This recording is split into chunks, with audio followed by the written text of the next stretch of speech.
بسم اللہ الرحمن الرحیم۔ السلام علیکم ورحمۃ اللہ وبرکاتہ۔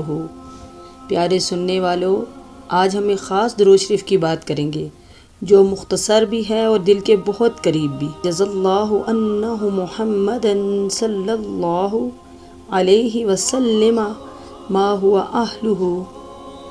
ترجمہ: اللہ تعالی ہماری طرف سے محمد صلی اللہ علیہ وآلہ وسلم کو وہ جزا دے جو ان کے شایان شان ہے۔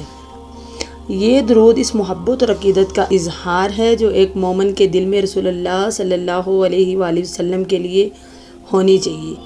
جب ہم یہ درود پڑھتے ہیں تو گویا ہم اپنی عاجزی ظاہر کرتے ہوئے اللہ سے عرض کرتے ہیں کہ یا اللہ، ہم تو ان کی عظمت کا حق ادا نہیں کر سکتے، تو ہی نے وہ بدلہ عطا فرما جو تیرے شایان شان ہے۔ حضرت عبداللہ بن عباس رضی اللہ تعالیٰ عنہ فرماتے ہیں، کوئی بندہ اس درود کو اخلاص سے پڑھے تو گویا اس نے رسول اللہ صلی اللہ علیہ وآلہ وسلم کے حق کو ادا کرنے کی کوشش کی۔ یہ درود شریف خاص طور پر جمعے کے دن یا جب آپ مسجد نبوی کی زیارت کریں یا دل جذبات سے بھر جائیں تب دل سے یہ پڑھا جائے تو روح کو سکون ملتا ہے۔ آئیے آج کے بعد اس درود کو اپنا معمول بنا لیں اور محبت رسول صلی اللہ علیہ وآلہ وسلم کے اس عظیم پیغام کو دل میں بسا لیں۔